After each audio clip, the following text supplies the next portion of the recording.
wabarakatuh. Hari ini kita akan belajar tentang sejarah Sumpah Pemuda dan teks non-fiksi. Pernahkah kamu mendengar istilah fiksi dan non-fiksi? Tahukah kalian apa itu fiksi dan non-fiksi? Yuk, kita mengenal dulu pengertiannya. Teks fiksi adalah karangan yang berisi kisah atau cerita yang dibuat berdasarkan khayalan atau imajinasi pengarang. Jadi, bisa dikatakan teks fiksi adalah cerita khayalan. Contohnya seperti novel. Novel adalah sebuah karya fiksi yang bercerita tentang tokoh-tokoh dan kelakuan mereka dalam kehidupan sehari-hari. Contoh lainnya, cerpen. Cerpen yaitu suatu bentuk cerita fiksi yang cenderung padat dan langsung pada tujuan. Nah, itu tadi teks fiksi. Sedangkan teks non-fiksi adalah karangan yang dibuat berdasarkan fakta atau realita atau hal-hal yang benar-benar terjadi dalam kehidupan. Jadi, bisa dikatakan non-fiksi adalah kenyataan dan bisa juga berupa pengalaman nyata. Contohnya, biografi, yaitu kisah atau keterangan tentang kehidupan seseorang. Kemudian contoh lainnya, buku harian, yaitu catatan kejadian yang dialami seseorang. Kita biasanya menuliskan kejadian yang mengesankan pada satu hari di dalam buku tersebut. Nah, itu tadi tentang teks fiksi dan non-fiksi. Berikut juga salah satu contoh non-fiksi loh, yaitu catatan tentang kejadian Sumpah Pemuda. Ayo, siapa yang ingat Sumpah Pemuda kita peringati setiap tanggal berapa ya? Ya, betul. Sumpah Pemuda kita peringati setiap tanggal 28 Oktober.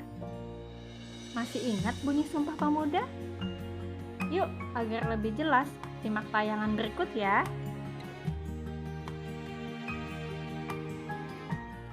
Sebagai warga negara Indonesia, kita pasti tahu mengenai Sumpah Pemuda. Sumpah Pemuda merupakan tonggak sejarah terpenting di Indonesia yang melahirkan negara Indonesia itu sendiri. Peristiwa Sumpah Pemuda ini adalah pengakuan dari pemuda-pemudi Indonesia saat itu yang mengikrarkan tanah air satu, bangsa satu, dan bahasa satu.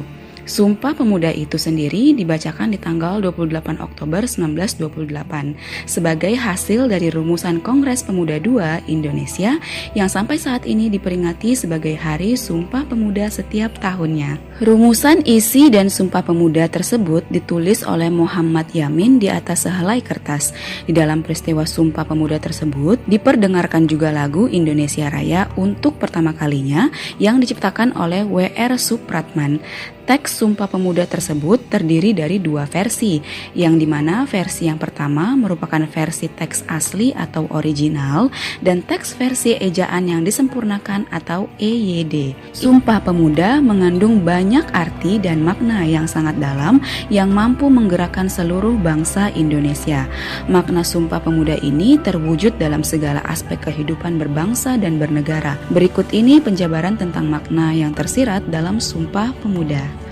Yang pertama, memberikan penekanan untuk menghargai perjuangan Indonesia. Lahirnya Sumpah Pemuda ini adalah titik awal dimulainya perjuangan bangsa Indonesia untuk melepaskan diri dari para penjajah. Titik awal dan langkah awal dari perjuangan bangsa Indonesia ini bukan main-main, teman-teman. Perjuangan para pemuda tersebut memiliki nilai yang tidak tergantikan. Jika Sumpah Pemuda tersebut tidak lahir, maka bangsa Indonesia tidak mungkin bisa bersatu dan bisa merdeka seperti sekarang ini. Para pemuda dan pemudi saat itu telah rela berkorban waktu, tenaga, pemikiran, dan bahkan rela berkorban secara material dan moral untuk membuat negara Indonesia bersatu.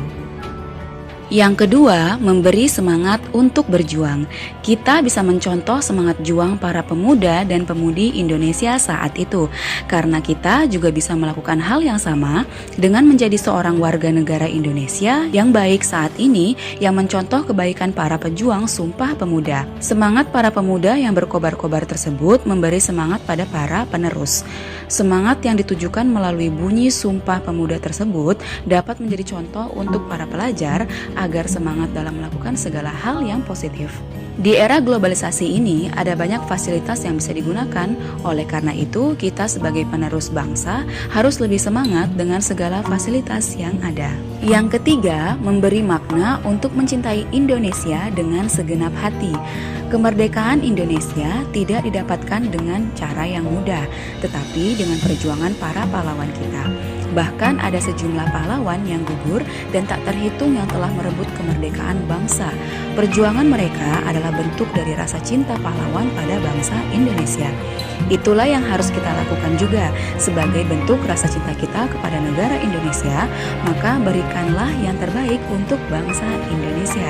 Sumpah Pemuda telah menjadi latar belakang dari rasa cinta para pejuang untuk bangsa Indonesia. Hal itu harus kita contoh sebagai penerus bangsa dengan cara yang lebih baik dan lebih unik. Yang keempat, memberikan penekanan agar kita bangga menjadi bagian dari bangsa Indonesia. Bangga menjadi bangsa atau bagian dari Indonesia adalah salah satu makna dari isi Sumpah Pemuda. Hal itu telah menjadi kebanggaan bagi para pemuda dan pemudi saat itu, sehingga mereka membuat Sumpah Pemuda sebagai penggerak kemerdekaan. Tapi lihatlah di zaman yang serba modern ini, apa yang sudah diberikan oleh para pemuda dan pemudi Indonesia. Dengan memiliki Pancasila, maka kita harus menerapkan nilai-nilai Pancasila di kehidupan sehari-hari. Selain itu, masih ada lagi semboyan Bhinneka Tunggal Ika yang menjadi pemersatu bangsa Indonesia. Walaupun kita berasal dari suku yang berbeda-beda, namun pemuda-pemudi hanya mengakui satu bangsa, yaitu Indonesia. Itulah sebabnya kebanggaan sebagai bagian dari bangsa ini harus menjadi semangat tersendiri. Yang kelima, memberikan penekanan dalam mencintai Indonesia dengan menggunakan bahasa. Mempelajari bahasa asing memang bagus, apalagi bahasa asing juga bisa kita gunakan di segala situasi yang positif. Tetapi jangan lupa dengan bahasa Indonesia yang merupakan bahasa ibu kita, dengan menggunakan bahasa Indonesia yang baik dan benar, maka hal itu akan menjadi ciri atau tanda khusus bahwa kita mencintai bangsa Indonesia. Ikrar Sumpah Pemuda lah yang membuat bahasa Indonesia menjadi satu bahasa yang paling penting di Indonesia dan harus digunakan oleh seluruh warga Indonesia. Kini muncullah bahasa gaul yang merupakan dampak dari arus globalisasi. Namun jangan sampai bahasa gaul memusnahkan bahasa kita, yaitu bahasa Indonesia ya teman-teman. Sebagai generasi yang hidup di masa sekarang, tentunya ada banyak cara yang bisa dilakukan untuk merealisasikan makna Sumpah Pemuda.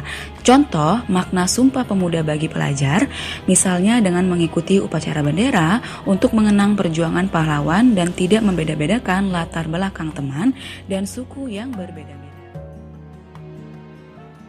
Demikianlah pembelajaran kita pada hari ini.